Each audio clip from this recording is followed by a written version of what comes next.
तो ये स्टॉक 2-3 साल में 3 गुना हो गया था, जो हम लोगों को आने वाले टाइम में 40 से 45% तक का रिटर्न दे सकता है, और जहां पे हम लोगों को 7 to 8% का रिस्क लेना पड़ेगा। मतलब एक रिस्की ट्रेड है, पर यहाँ पे जो रिस्क है ना वो लिमिटेड है, और रिवॉर्ड हम लोगों को पता है कितना आ सकता है। तो ये 3 प्लान है। अभी आप लोगों को ये डिसाइड करना है कि आप कौन से टाइप के ट्रेडर हो। तो आप अभी से ये स्टॉक को एक्यूमुलेट कर सकते हो। तो आप लोगों को ये ट्रेड लेने के बाद या कोई भी और ट्रेड लेने के बाद शायद रात को नींद नहीं आने वाली है। नमस्ते दोस्तों, मैं विजय ठक्कर और आप लोगों का सबका स्वागत है हमारे एक नए वीडियो में। अभी आज मैं आप लोगों के साथ है ना एक स्टॉक का पूरा एनालिसिस करने वाला हूं, जो हम लोगों को आने वाले टाइम में 40 से 45% तक का रिटर्न दे सकता है, और जहां पे हम लोगों को 7 to 8% का रिस्क लेना पड़ेगा। अभी आज के वीडियो को मैंने थोड़ा अलग रखा है। मैंने ऐसा सोचा है कि मैं आज आप लोगों के साथ सिर्फ एक ही स्टॉक डिस्कस करूंगा और आप लोगों को बताऊंगा कि मैं किसी भी स्टॉक को कैसे एनालिसिस करता हूं, और मैं ये क्यों सोचता हूं कि ये स्टॉक मेरा शॉर्ट टर्म ट्रेडिंग के लिए अच्छा है या पोजिशनल के लिए अच्छा है, या फिर ये स्टॉक मेरे स्विंग ट्रेडिंग के लिए अच्छा रहेगा। और दूसरी सबसे इंपॉर्टेंट चीज़, आज के वीडियो के एंड में मैं आप लोगों को एक ऐसा हैक बताने वाला हूं ना, जो हैक से शायद आप लोग ये स्टॉक में या किसी भी स्टॉक में अगर आप ट्रेडिंग करते हो तो आप इमोशनली और पीसफुली उसमें, मतलब इमोशनल लेस और पीसफुली आप उसमें ट्रेडिंग कर सकते हो। तो आज का जो हमारा स्टॉक है उसका नाम है टेक महिंद्रा। अभी देखो, मैंने अभी सारे आईटी के स्टॉक्स के चार्ट्स को मैंने चेक किए, और टेक महिंद्रा का सेटअप आप बोल सकते हो कि मुझे एक परफेक्ट सेटअप लगा। अभी वो क्यों, मैं आप लोगों को बताता हूँ। अभी तो देखो, टेक महिंद्रा को सबसे पहले हम लोग मंथली टाइम फ्रेम में एनालिसिस कर रहे हैं, और यहाँ पे मैं एक चीज़ ये देख रहा हूँ कि कोविड के लो से अगर आप इसके रिसेंट लाइफ टाइम हाई तक कैलकुलेट करोगे तो ये ऑलमोस्ट 291% तक की रैली दे चुका था। मतलब आप बोल सकते हो कि कोविड का जो लो था ना वो 470 के आसपास था, और अपसाइड में इसने ऑलमोस्ट 1845 का हाई मारा था।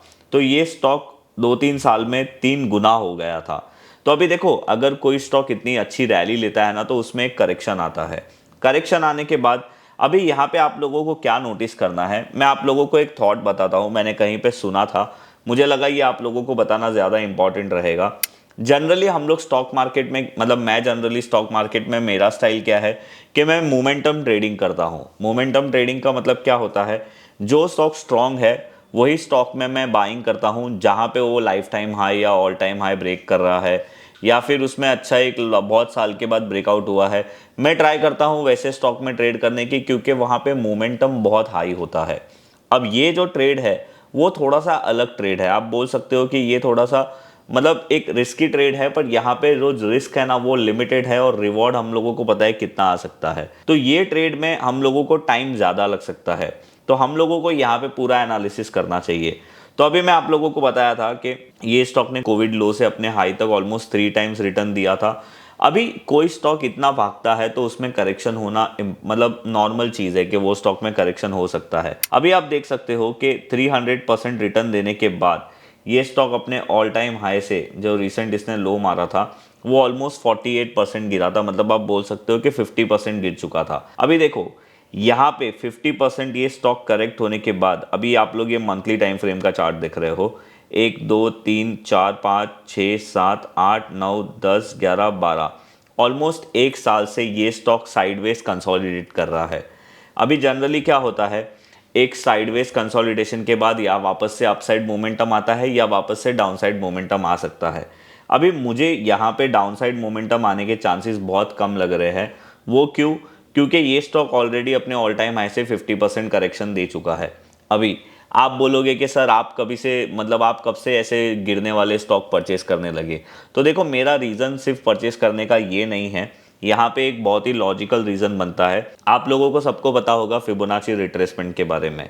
अभी यहाँ पे मेरा मेन लॉजिक क्या है ये स्टॉक को परचेस करने का, या मैं ऐसा क्यों बोल रहा हूँ कि अभी ये स्टॉक यहाँ से गिरना कम हो जाएगा, उसका रीज़न है, अगर मैं इसके कोविड लो से ऑल टाइम हाई तक इसका फिब रिट्रेसमेंट लगाता हूँ, तो आप यहाँ पे नोटिस कर सकते हो कि ये स्टॉक ने रिसेंटली अपने जो लो मारा था वो ऑलमोस्ट 61.80% का रिट्रेसमेंट था। अभी आप देखो, 61.80% का रिट्रेसमेंट था 992, और इसने जून 2022 के मंथ में इसने लो मारा था 943.70 का। उसके ही बाद ये स्टॉक कंटिन्यूसली 12 महीने से वन साइड कंसोलिडेट कर रहा है, और उसकी रेंज है 990 से लेके 1154 की। अब बात ये आती है कि नॉर्मली आप सपोर्ट और रेजिस्टेंस से ट्रेड करते हो। सपोर्ट ब्रेक होता है तो हम लोग सेल करते हैं, रेजिस्टेंस ब्रेक होता है तो हम लोग बाय करते हैं। बट यहाँ पे मेरा लॉजिक क्या है, गोल्डन रेशियो का। क्यों गोल्डन रेशियो?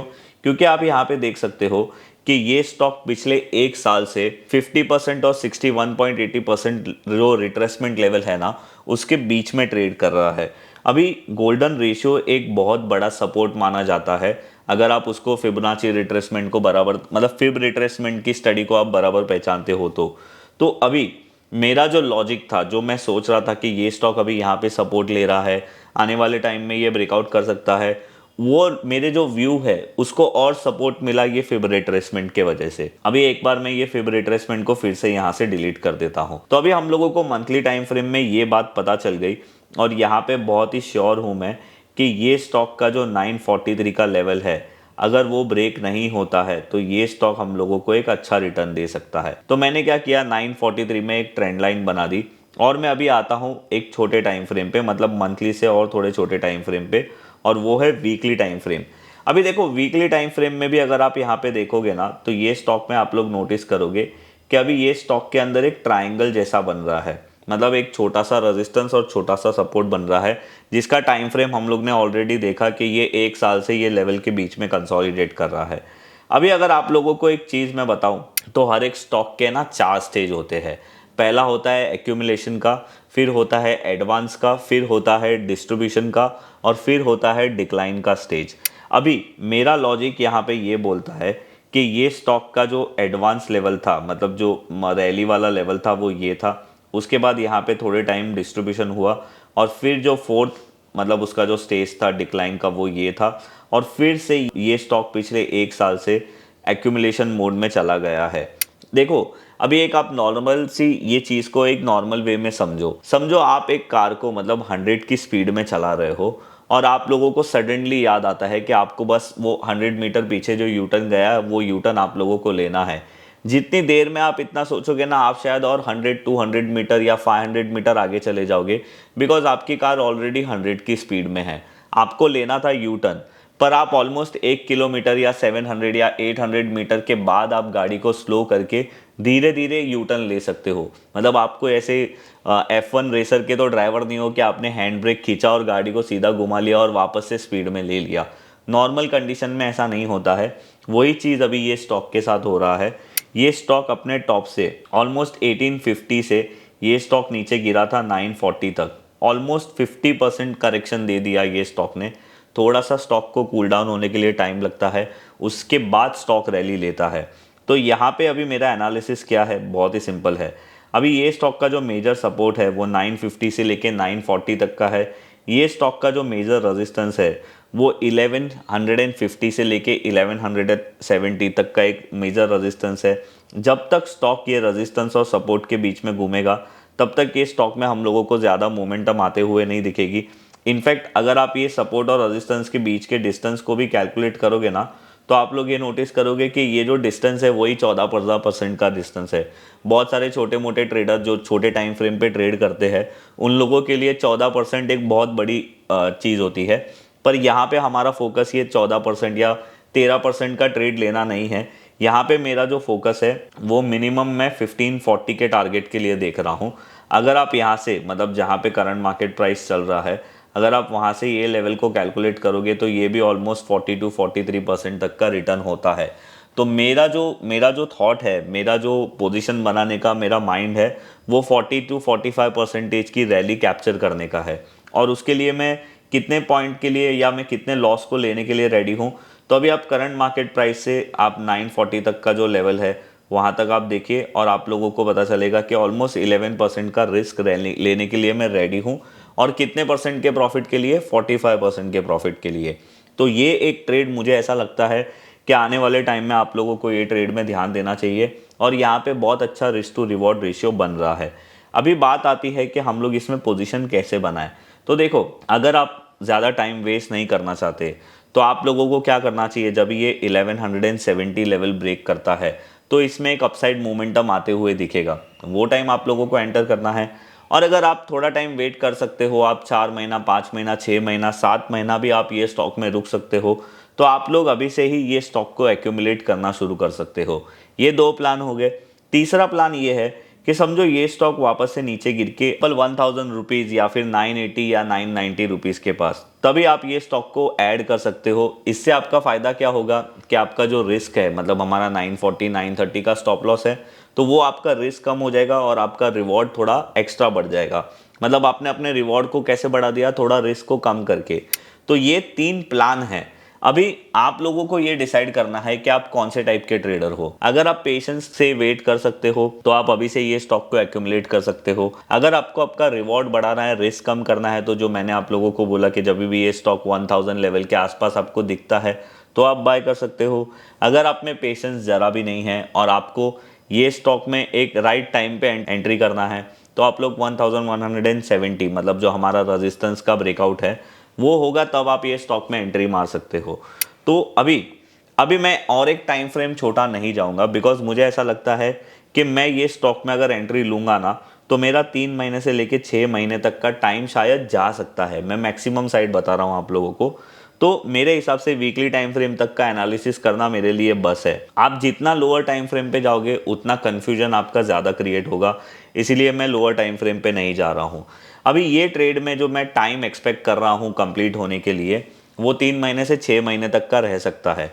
उसका रीज़न क्यों ऐसा है, क्योंकि हमने ये स्टॉक को वीकली और मंथली टाइम फ्रेम पे एनालिसिस किया है और मैं मेरे ट्रेड को बेसिकली वीकली टाइम फ्रेम पे मतलब प्लान कर रहा हूँ। अगर मैं मंथली टाइम फ्रेम पे प्लान करता होता तो मेरा जो टाइम फ्रेम है ये ट्रेड का, वो शायद 1 साल से ज़्यादा हो सकता था। तो अभी यहाँ पे मैंने आप लोगों के साथ मेरा पूरा ये ट्रेड एनालिसिस कर दिया और आप लोगों को बता दिया कि एक अभी जो आईटी स्टॉक जिसमें मुझे परफेक्ट सेटअप दिख रहा है वो मैंने आप लोगों के साथ पूरा शेयर कर दिया। अभी मैंने आप लोगों को बोला था कि वीडियो के एंड में मैं आप लोगों के साथ एक टिप या फिर हैक शेयर करूंगा जिससे आप इसमें अच्छे से ट्रेड कर सकते हो और आपके इमोशंस और आप पीसफुली इसमें ट्रेड कर सकते हो। वो क्या है, आपकी पोजीशन साइजिंग।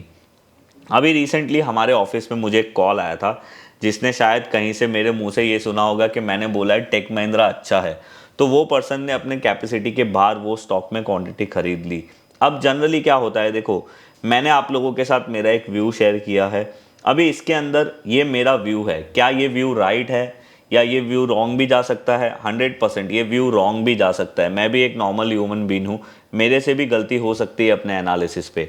पर वो पर्सन ने क्या किया, मेरे व्यू के ऊपर, फॉर एग्जाम्पल उसकी कैपेसिटी 100 क्वांटिटी की थी, तो उसने 1000 क्वांटिटी खरीद लिया होगा, जिसके कारण ये स्टॉक में थोड़ा बहुत ऊपर नीचे होने के वजह से या ये स्टॉक में ट्रेड को टाइम लग रहा है उसके वजह से उसके पेशेंस कम मतलब उसके पेशेंस बहुत ही ऊपर नीचे होने लगे और वो डरने लगा। तो अगर आप ये ट्रेड लेते हो या कोई भी ट्रेड लेते हो और उसमें आपका पोजीशन साइजिंग बराबर नहीं है, तो आप लोगों को ये ट्रेड लेने के बाद या कोई भी और ट्रेड लेने के बाद शायद रात को नींद नहीं आने वाली है। तो प्लीज़ प्लीज़ प्लीज़ आप ये चीज़ अपने ध्यान में रखिए। आप कोई भी ट्रेड लीजिए बट उसमें आपकी पोजीशन साइजिंग राइट होना बहुत ज़रूरी है। अभी आप लोगों का ये क्वेश्चन आएगा कि सर पोजीशन साइजिंग कैसे हम लोग राइट डिसाइड करें हमारी, तो उसके ऊपर मैंने एक डेडिकेटेड वीडियो बनाया था अपने यूट्यूब चैनल पे शायद 1 साल पहले ही। उसकी लिंक मैं यहाँ पे डाल दूंगा या डिस्क्रिप्शन में डाल दूंगा, आप जाके ज़रूर देखिए और आप लोगों को आइडिया आ जाएगा कि पोजीशन साइजिंग कैसे हम लोग करेक्ट कर सकते हैं हमारे कोई भी पोजीशन के लिए। तो बस ये था मेरा आज का ये वीडियो। और हाँ, मैंने इंस्टाग्राम पे है ना बहुत सारे ऐसे मतलब फ़नी वीडियोस डालना शुरू किया है, बिकॉज मुझे ऐसा लगता है यूट्यूब जो हमारा है वो प्रॉपर एक लर्निंग के लिए मैंने रखा है, जहाँ पे मैं आप लोगों के साथ प्राइस एक्शन का पावर शेयर करता हूँ। और इंस्टाग्राम मुझे ऐसा लगता है जहाँ पे मस्ती मजाक हम लोग कर सकते हैं, तो मैं इंस्टाग्राम पे वो करता हूँ। तो अगर आप लोग मेरे इंस्टाग्राम अकाउंट को फॉलो नहीं कर रहे हो तो उसकी लिंक मैं नीचे डिस्क्रिप्शन में डाल दूंगा, आप वहाँ पे जाके फॉलो कर सकते हो।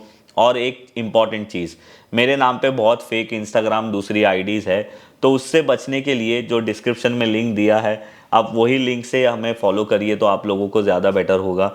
और मैं आप लोगों को कभी भी डीएम या ऐसे क्रिप्टो के लिए नहीं करता हूँ, तो आप ये चीज़ ध्यान रखिए, ऐसे बहुत सारे फेक अकाउंट है। तो बस ये था मेरा ये वीडियो। और आप लोगों को लास्ट में एक डिस्क्लेमर दे देता हूँ कि ये ट्रेड में शायद मेरी पर्सनल पोजीशन हो सकती है, तो मेरा व्यू बायस हो सकता है। आप ये ट्रेड में या किसी भी ट्रेड में पोजीशन लेने के पहले ऑब्वियसली अपने फाइनेंशियल एडवाइज़र को तो कंसल्ट ज़रूर करिए, बट पोजीशन साइजिंग के प्रॉपर बिना, मतलब प्रॉपर पोजीशन साइजिंग के बिना कोई भी ट्रेड मत लीजिए। अदरवाइज आप लोगों को प्रॉब्लम हो सकती है। तो बस ये था मेरा आज का ये वीडियो। अगर आप लोगों को ये वीडियो अच्छा लगा है तो आप हमारे वीडियो को लाइक और शेयर कर सकते हो। अगर आप हमारे चैनल पे नए हो तो आप हमारे चैनल को सब्सक्राइब कर सकते हो। मैं मिलूंगा आप लोगों के साथ ऐसे ही कोई नेक्स्ट वीडियो में, तब तक के लिए बाय बाय।